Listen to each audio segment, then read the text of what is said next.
I have been fascinated by African pottery for 4 decades. I first went to West Africa as a young Peace Corps volunteer assigned to the National Arts Center in Ouagadougou to organize their pottery section. I immediately discovered that the potters in Burkina Faso were already extremely skilled, and so I devoted my effort to learning how they make pottery and inviting them to come to the Arts Center to work and demonstrate their skills for visiting tourists. As an art historian, I also discovered that across the continent, African potters create an enormous range of shapes and sizes, textures and patterns, and sorts of colors of pottery. They quickly fashion closed containers for storing water or grain, more open containers for cooking, small containers for holding palm wine or millet beer, large containers that never are moved, that are used to store the family's harvest. Some of these jars are heavily decorated with modeled shapes and patterns, and then used as shrine pots for religious celebrations. Others become darkened with decades of soot as they sit on the open hearths in women's kitchens. African potters understand as fully as Western potters do the almost magical plastic quality of clay, and that can be prodded, pushed, squeezed, molded, twisted, and pulled into unlimited shapes.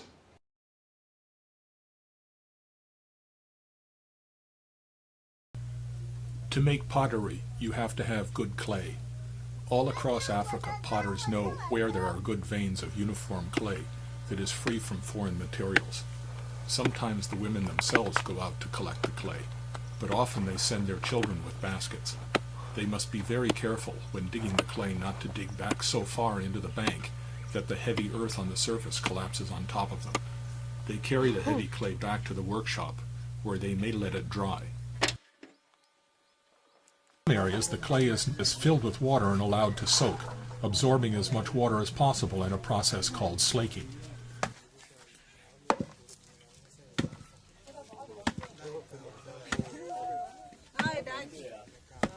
They break the clay up into small chunks and place it in a mortar, and then pound it with a pestle to turn it into powder.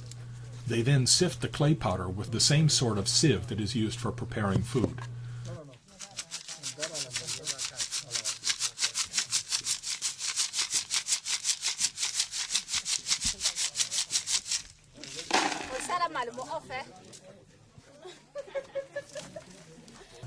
In another area of the compound, potters or their children may be smashing up old broken potsherds between 2 stones to produce a grainy material which is called grog.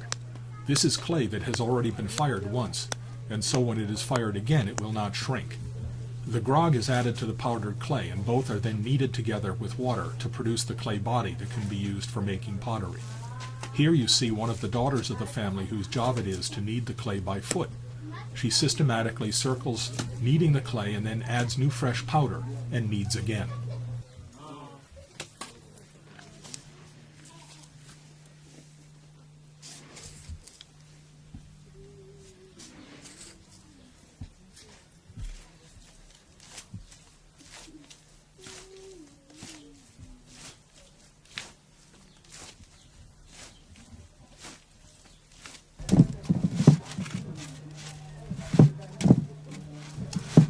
Mrs. Kodate is kneading grog into her fresh clay by hand.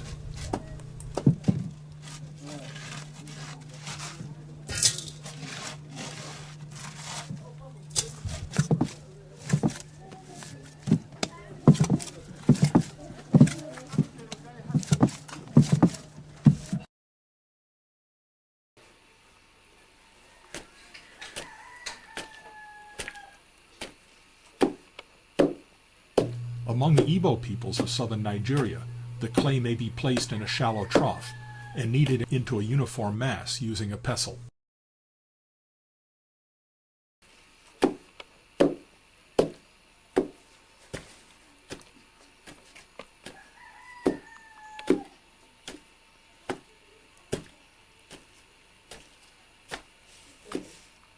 First photographed her in 1983. And I've been going back to visit her from time to time ever since. The last time I visited her in 2010, she was getting very elderly and frail. She begins by forming a flat pancake of fresh clay, and then she slaps it down over the mold jar. She uses a beater in her right hand to spread the fresh clay out over the mold jar, thinning it and spreading it.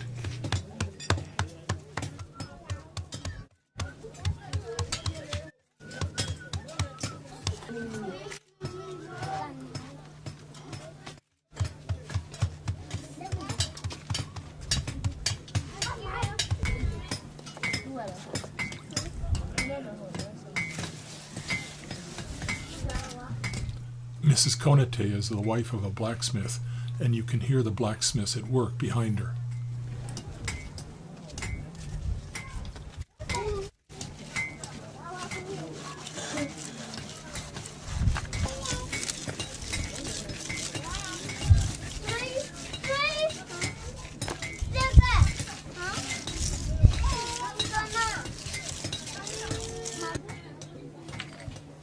She uses a coil of fresh clay to form a ridge around the base and then shapes that with her fingers into a flat bottom that will support the pot when it is placed on the ground.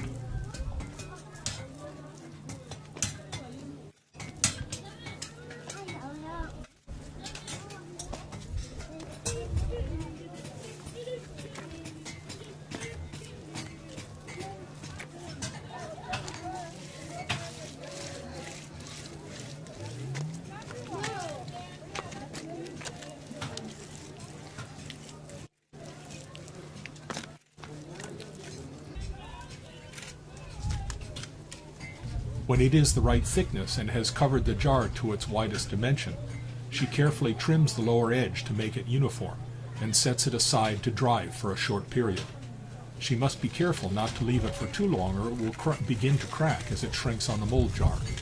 When it is stiff enough so that it won't deform, she lifts it off, sometimes with the help of another woman in the compound.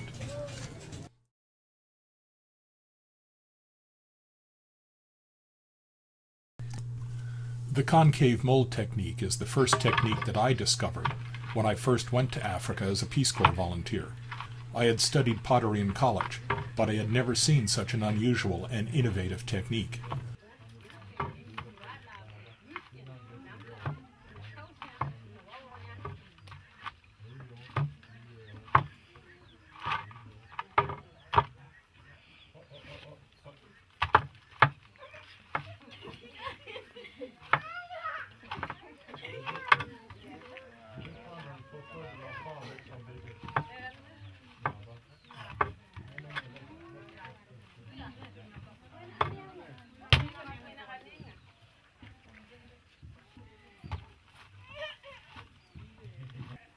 The potter has a shallow depression, or sometimes more than one, in the floor of her workshop, or even in the space she uses as a kitchen, so that she can go from work to cooking after washing her hands. The depression is only about 1/8 of a sphere deep, yet she is able to use it to form a fully spherical jar. She kneads fresh clay into a thick round mass and places it in the mold. She then uses a mallet in her right hand to pound the fresh clay into the mold, thinning it and spreading it.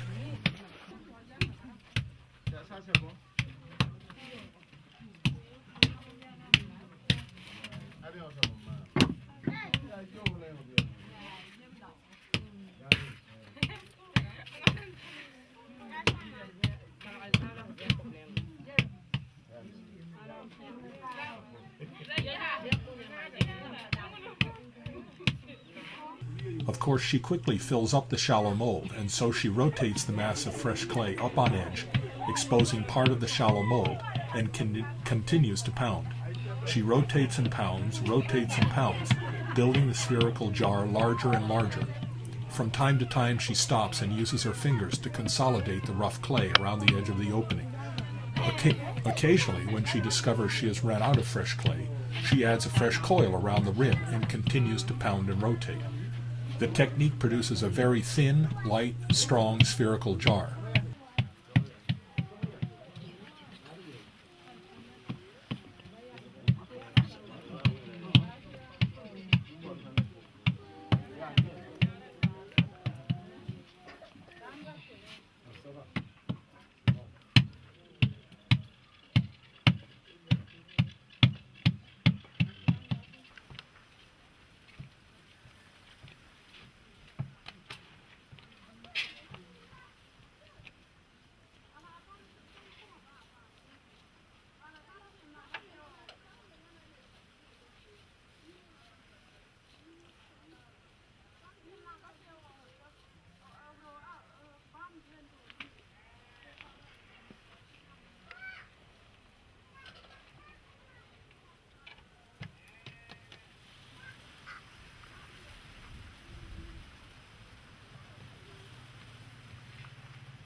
She sets it upright in the mold and uses a coil of fresh clay around the opening to form the rim.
At this point, the jar is almost complete, and she is adding the coils to form the rim. She carefully consolidates the rim and then uses a wet cloth to smooth it.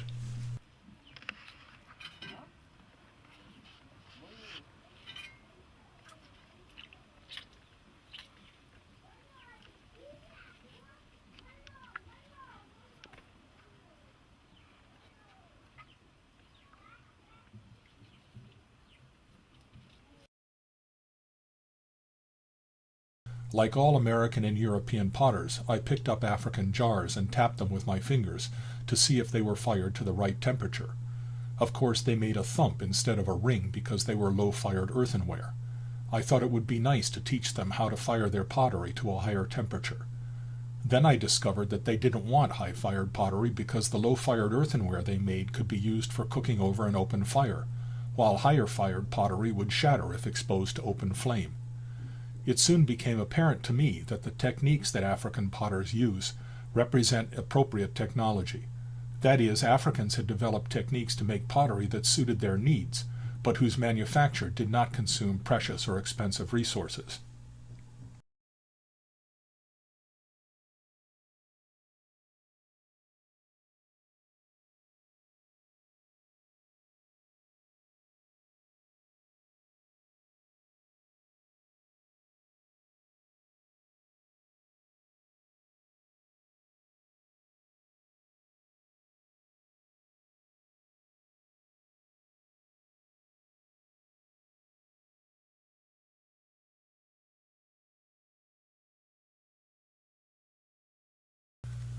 The variations on African pottery shapes, colors, and decoration are almost infinite. In this example from the Nyakusa people in Tanzania, we see large hemispheres of bright red against a cream-colored slip. The sharp joint around the middle portion of the pot makes it appear as if it had been formed in two separate pieces. This pot from the Zande people in northern Congo certainly looks a little bit phallic, and it has wonderful ridges of plastic modeling. This beautiful jar from the Baule people has a rough texture around the lower portion and bands of lizards and snakes below the rim. The Zulu are famous for their elegant black beer jars, which may have incised or impressed patterns or large braised dots, which the Zulu call amasumpa, or warts. The Tutsi people make very elegant, delicate pots which must be used for holding palm wine. I love the contrast in color between the darker neck and the lighter body of the jar. This jar from the Nyanja people in Malawi is similar to the Tutsi jar, except it has a broader neck on a low round body. The Bamileke people in Cameroon are famous for their large round jars.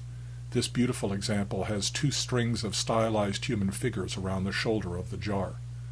The elegant flaring rim has been modeled by hand, not turned on a potter's wheel. The Mambila live along the Benue River in Nigeria and produce large, powerful jars like this one with 3 handles. Large bumps that look like Zulu warts are modeled into a human figure. The upper portion of this nupe jar is decorated with very stylized human figures that have been scraped into the surface with a narrow comb. This nupe jar with one chamber above the other was probably used as a filter. This small jar from Nigeria has been covered with human and animal shapes. It was almost certainly a shrine pot. Lobi women in Burkina Faso make beautiful large round jars which they stack one above the other in their kitchens to hold supplies, food, and even valuables. Here, as in many of the jars, the dark color is the result of reduction firing, with extra fuel introduced to turn the red iron oxide to black iron oxide. This broad jar from Malawi is decorated with patterns of parallel incised lines. The surface of this Igbo jar has been roughened by using a roulette that is rolled over the surface in the palm of the potter's hand. This jar has been decorated in the same way, but the potter has brilliantly left a few areas unroughened. A beautiful large Idoma jar from just north of the Benue River. Another from the same people with irregular bands of decoration. I personally much prefer this evidence that the jar was actually made by a human hand rather than being decorated with some sort of a mechanical device, as so often happens in the Western world. You see the same use of irregular patterns on this jar from southern Burkina Faso. An amazing jar from the Mama people, with 3 enormous lobes. I would be fascinated to know what such an object was used for. An Igbo jar with fine lines of raised decoration. This jar from Cameroon has been reinforced with basketry applied over the exterior. Many shrine jars have added figures in relief, but the depth of the relief on this Mambila jar is exceptional. And another from the Mambila in Cameroon with very large warts and the human figure. The Bamana people of Mali are masters at producing large round jars for storage.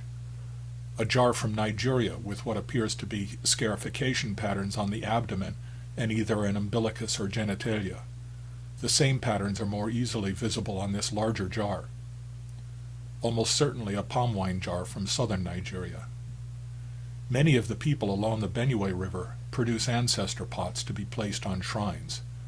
This jug from the lower Congo may be modeled after a European liquor jug. Another similar jug, but with brilliant addition of 2 human heads. The Songhai people of central Congo are famous for jars like this one with 2 swelling areas, one just below the rim at the shoulder and another on the belly of the pot. a small jar for palm wine with a beautifully modeled human head, a very simple but elegant jar from northeastern Congo, a small dish for serving food with a human head and faces. This large jar from the Bamana people has two very different textures, a glossy upper portion and a much more matte lower portion decorated with serpents. This beautiful Zulu beer pot shows the raised worts which they call amasumpa. This is a figurative ancestor pot, and another from the Mambila people.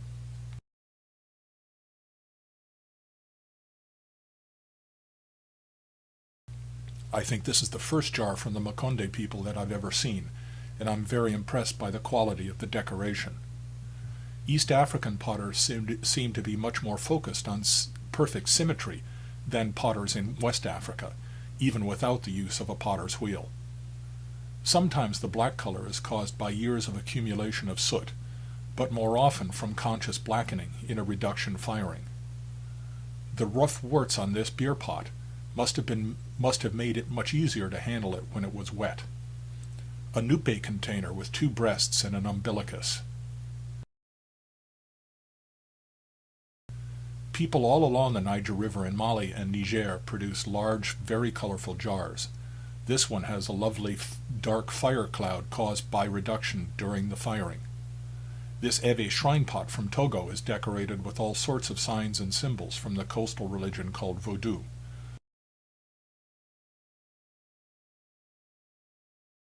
Finally, a lovely jar from Nigeria with a beautiful dark fire cloud produced during the firing.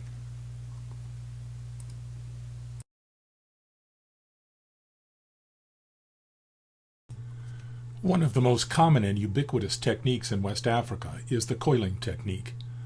Some people in Africa use the coiling technique exclusively, while other potters use it to add new material to pottery they have started to form using other techniques.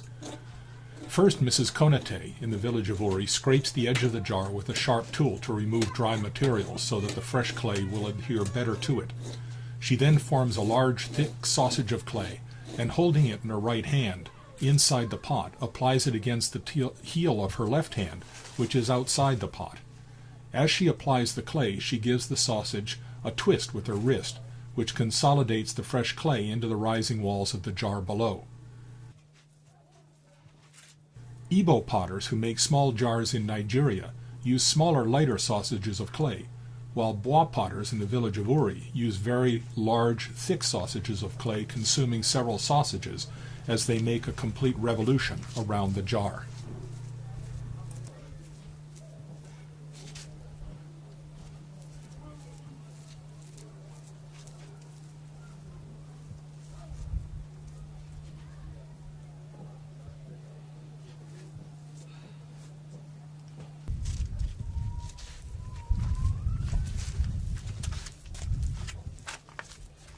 Now she is adding a coil to the exterior, thickening the rim so that she can form it into a large, symmetrical, solid rim.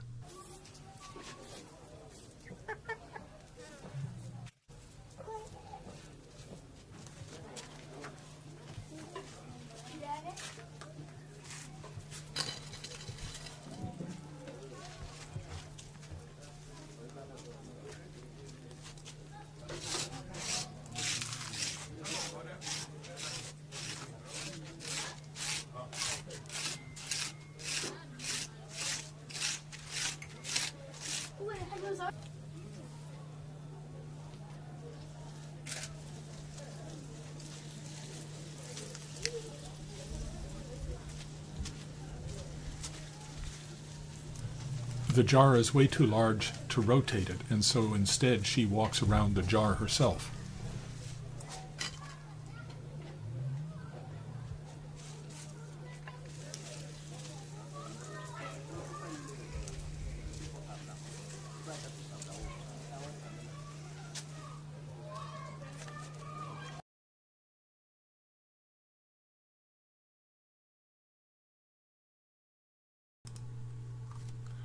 I am sure there are potters in Nigeria who form enormous jars to be used for soaking cassava or brewing some kind of beer. These Igbo potters in southern Nigeria are forming smaller jars using the coiling technique. Because the pots are small, the potters can hold the base in their hand, while they use coils to increase the dimensions of the new jar.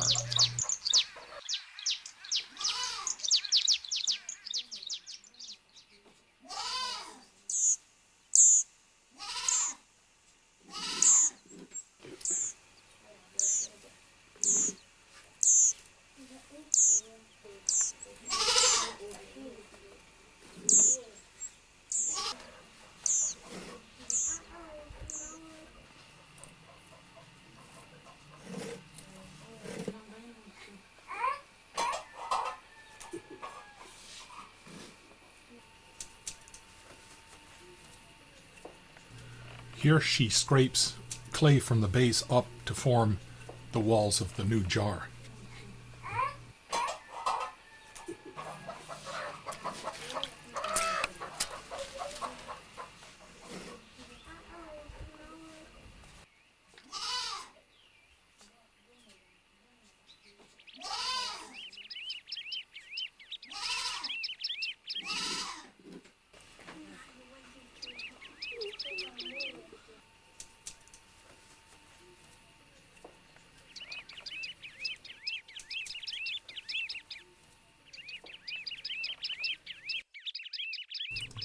She has thinned the base out, and now she's adding a new coil of fresh clay.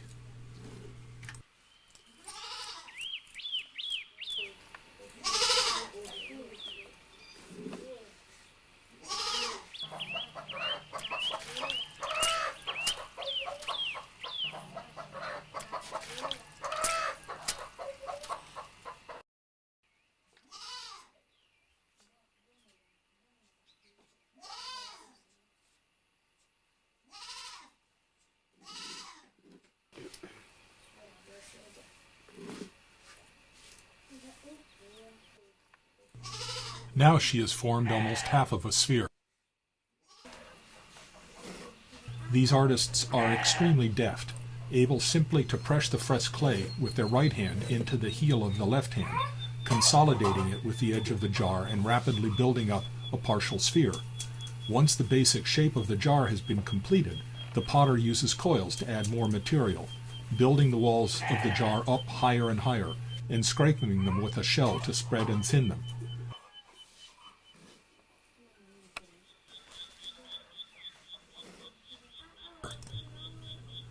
She scrapes the sides of the jar upward with a wooden tool.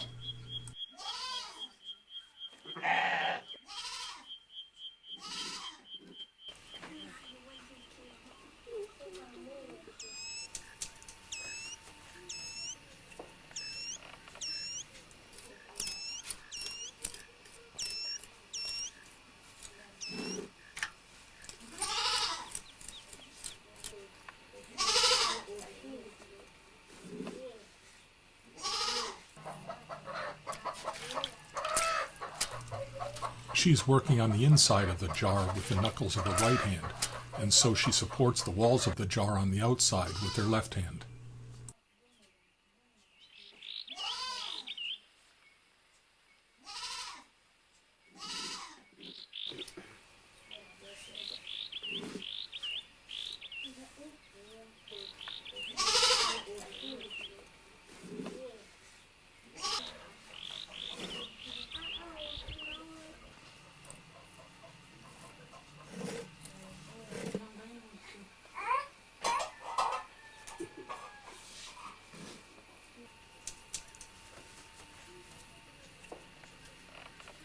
Finally, she adds another coil around the edge of the rim, which she can then shape into a flange, and then decorate with impressed patterns.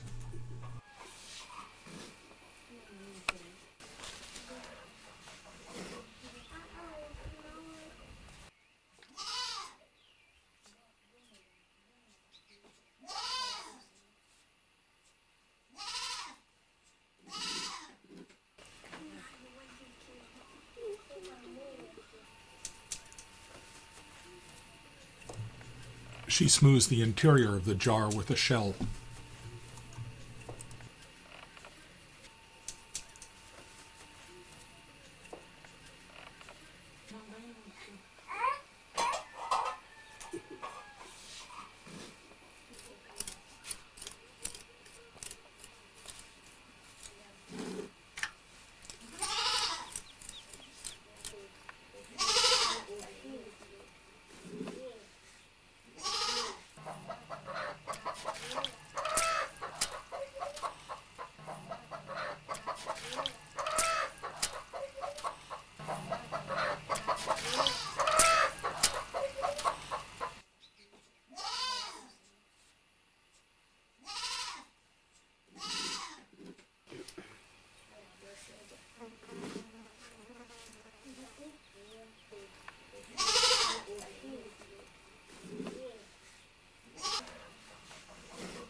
She smooths the rim out with a wet cloth to make it nice and smooth and uniform.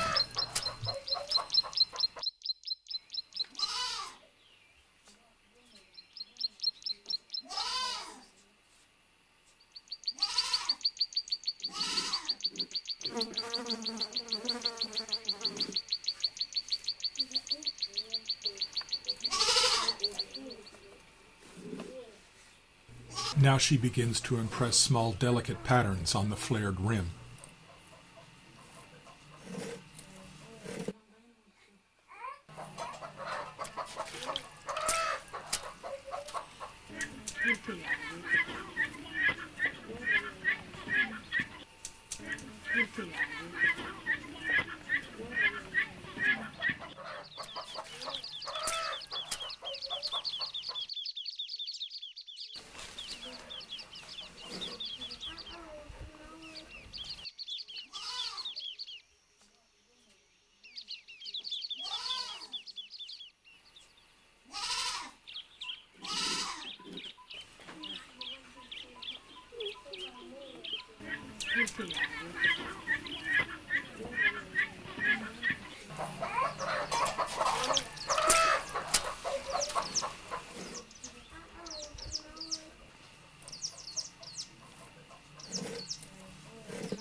Here she is using a twisted piece of string as a roulette to roll across the surface of the pot to give it a rough texture, which makes it easier to handle.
This is a jar for smoking fish.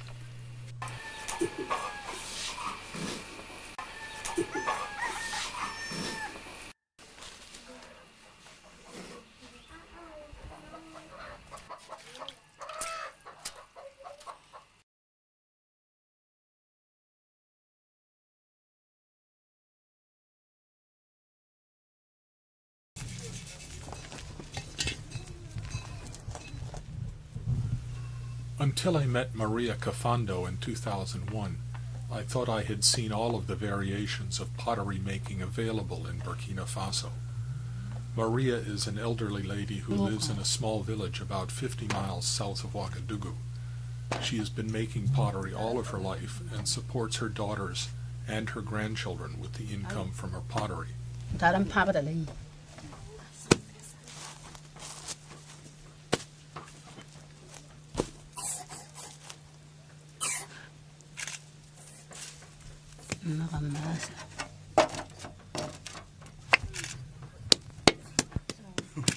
She begins, of course, by kneading the clay and then uses the convex mold technique to form a half of a sphere. She forms several of these small, thick hemispheres and then takes them into her house, where she places a spherical mold inside each one.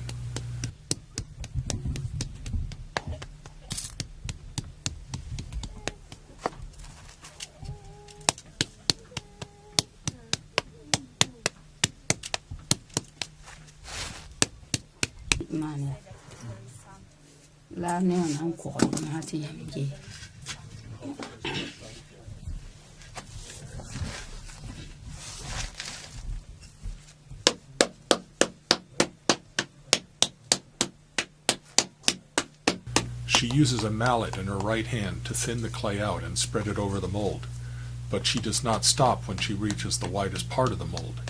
Instead, she continues to spread and thin the clay until she has almost completely covered the mold jar.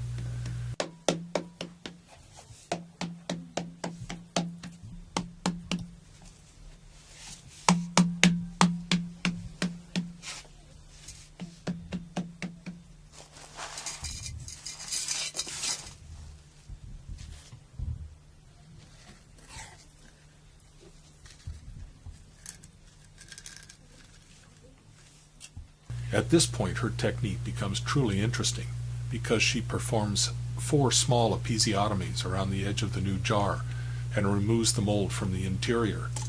She folds the edges of the incisions on top of each other and then inserts a smaller mold inside the new jar and begins to tap again, repairing the tears.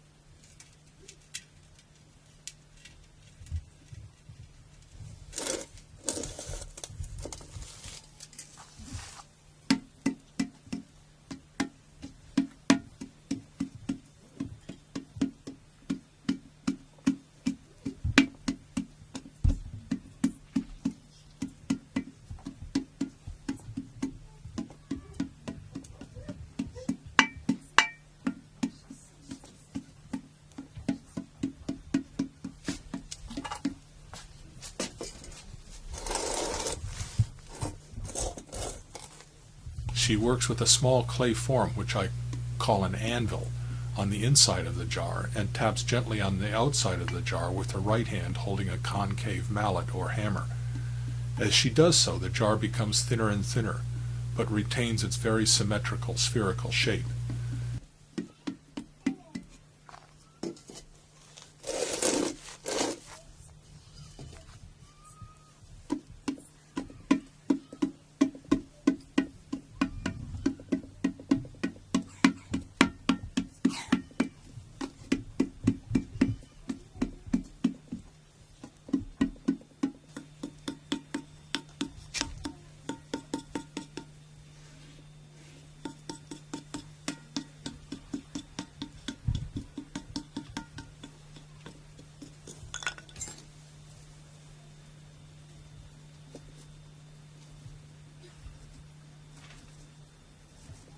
She carefully trims around the rim of the jar to even it out.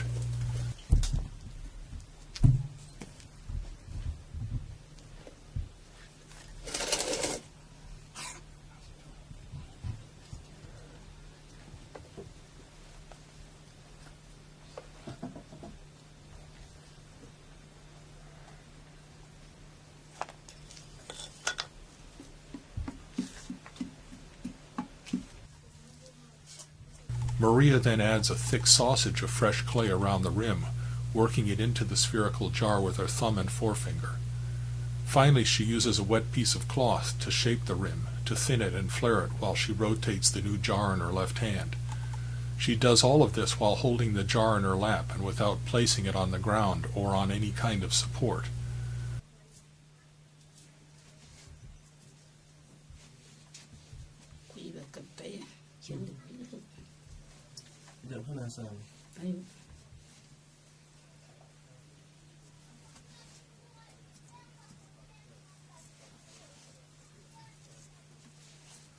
I mean, to not that I was away. Into a change at one door. Mamma, I'm man. One chang, bashing up until Jansa.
Never come in wall.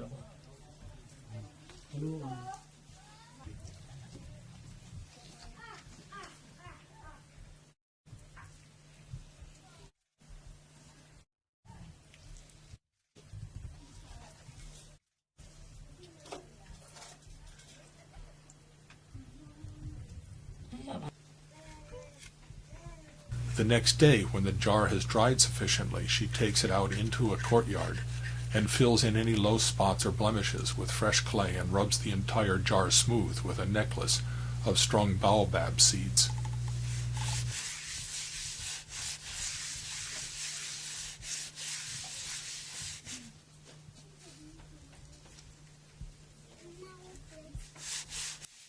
Two years after I made this video, Maria traveled with my PhD student, Dr. Barema Jamatani, to the city of Taipei in China, where she gave demonstrations of her pottery technique to a congress of potters, artists, and anthropologists. At the end of the trip, she was quite exhausted and happy to return home. A woman who had barely left her village before traveled all the way to China and back on Air France and stayed in a luxury hotel.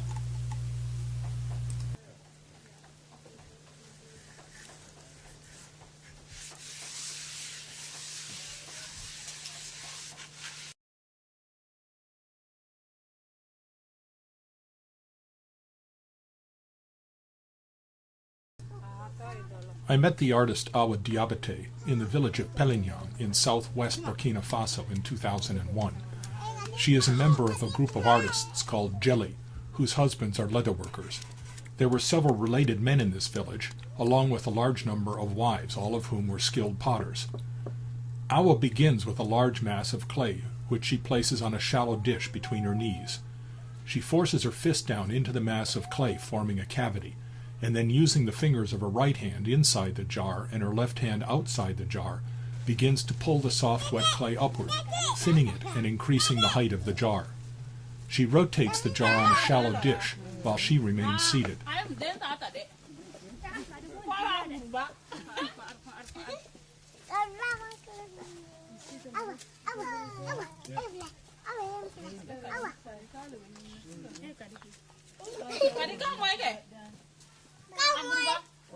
Boy, he got it.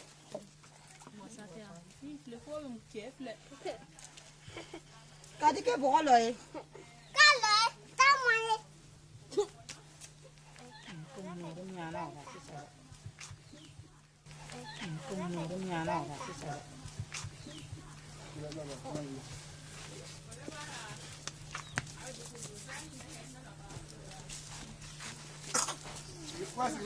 When she has increased the height as much as she can with the material with which she started, she adds more clay by using a fresh coil. She adds a coil to the rim and rotates it to smooth it and make it uniform.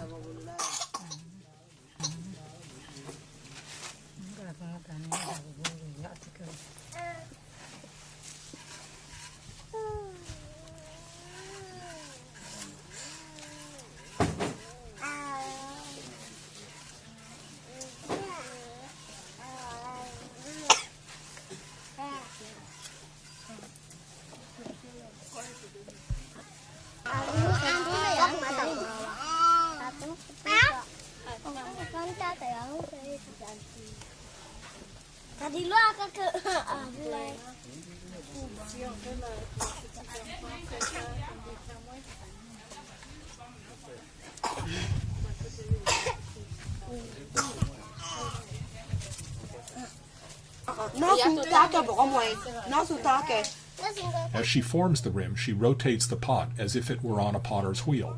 But in fact, because there is no axis on which to rotate, this is not a true wheel.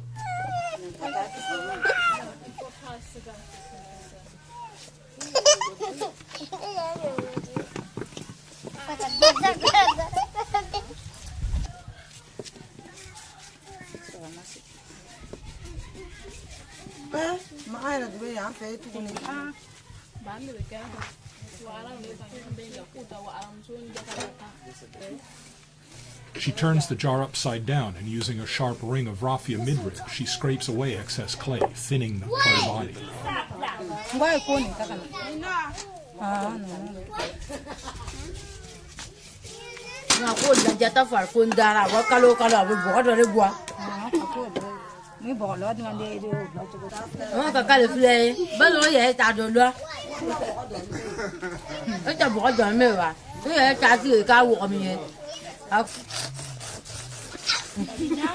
Finally, she applies a rough but uniform texture to the exterior of the jar with a corncob roulette.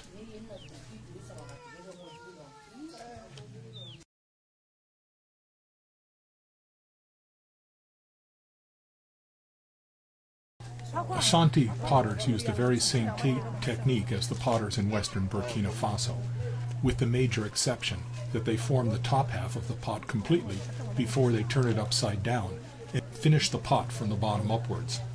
On this rainy day in Kumasi, I only had time to video the first half of pottery production, which was the forming of the upper half of the jar. Had I been able to stay, and had it not been raining, I would have filmed her completing the pot upside down.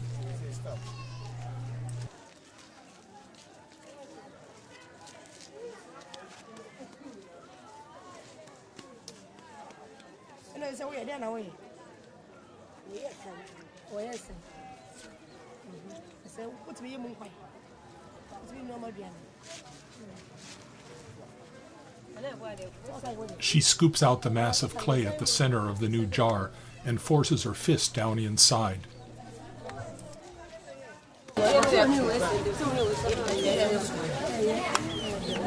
Now she pulls the clay from the inside of the jar with her right hand upward to form the upper walls of the jar.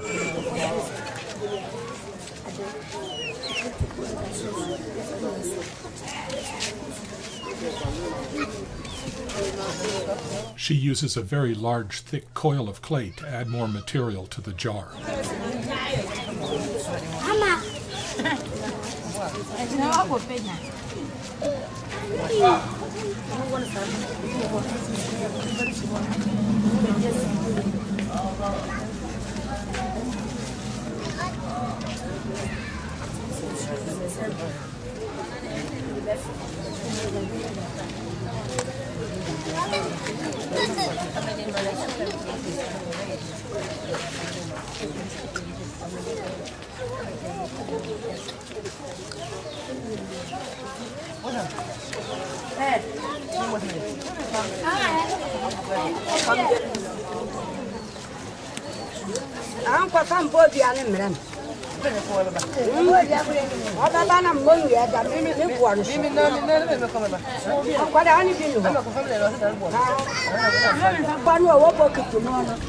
Are you coming?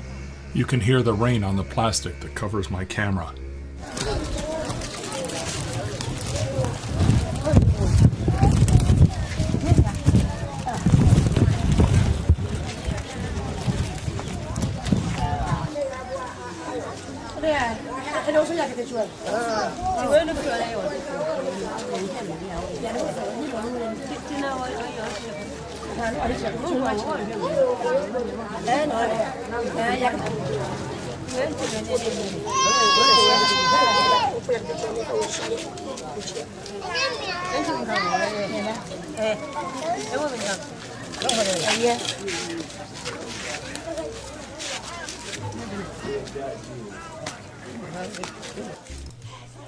You can see her daughters and nieces in the background kneading the clay that she needs to make another pot.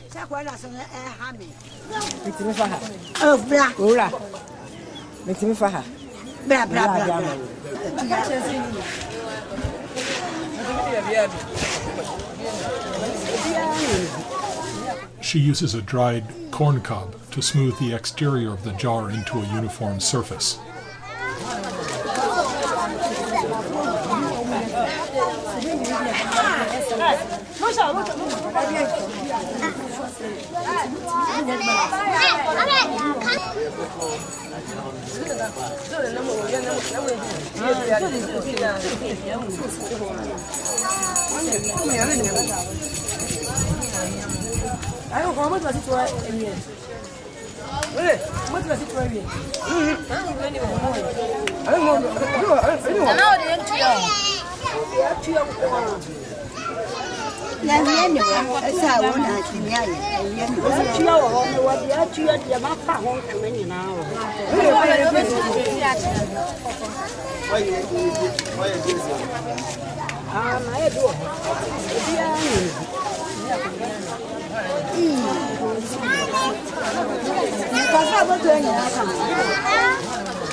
African potters fire in the open. With the exception of modern potters who have been taught Western techniques by visiting technicians from Europe or America, African potters do not use kilns, but either fire on the flat ground or in a very shallow depression. Occasionally, potters will construct low circular walls in which they place their pottery, and the walls keep extra cold air from blowing into the firing.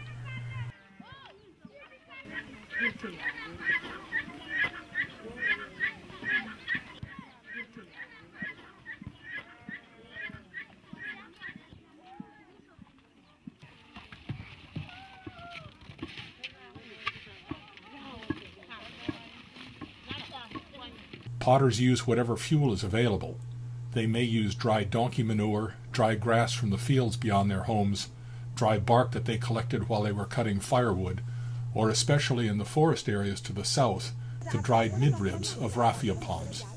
They never use expensive fuels such as gas or electricity. All of the women in the community work together to pile up the new pottery in the kiln for a firing. If several women work together, each may identify her own pottery by some pattern impressed in the clay or painted with slip on the exterior. In some cases, they all work together to fire the pottery of just one of the women.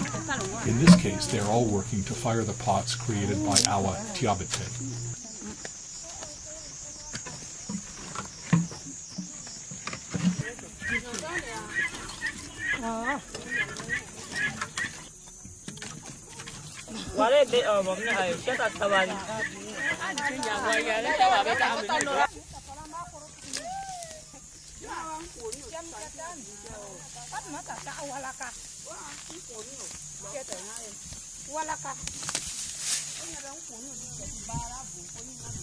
Awa Diabete is wearing a green and white checked skirt.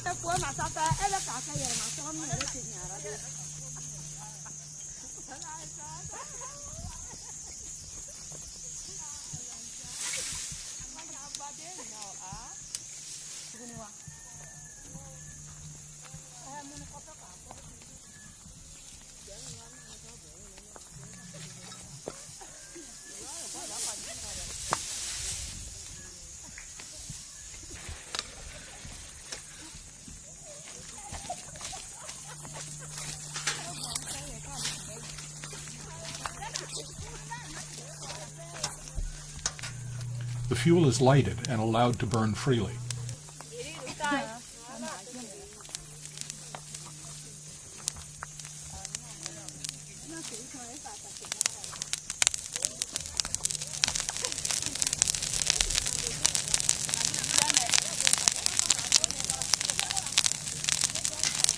In Pellingyang, you see some of the women throwing pails of water on the firing to try to slow down the burning so that it doesn't get too hot too rapidly.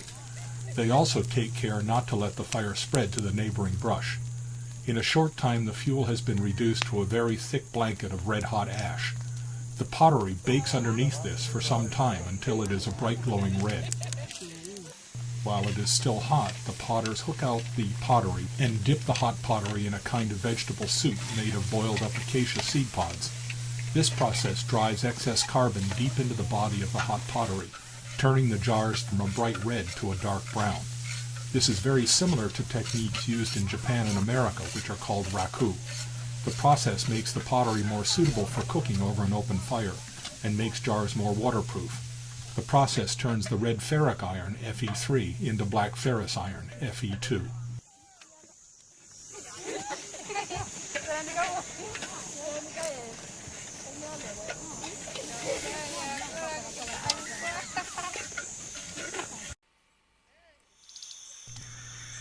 This is the firing of Igbo pottery in Ishiagi village, Ebonyi State, south of Enugu in Nigeria.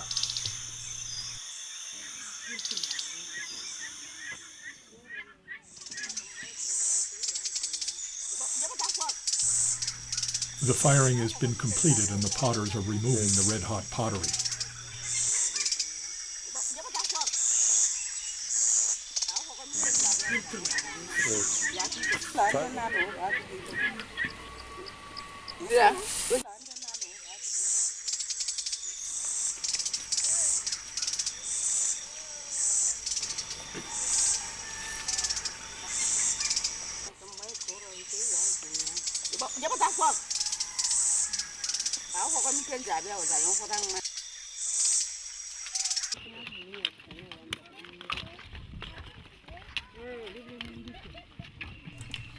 Here the women of the Bamago family in Dablo are firing all of their pottery together.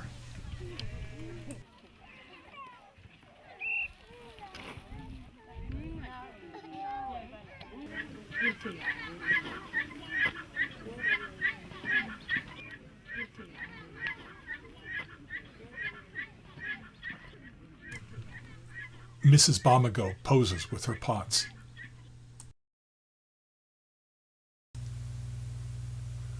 All African artists are extraordinarily creative. The women who make pottery in Africa are among the best. Look at any catalog of African pottery for sale in Chicago or New York or San Francisco.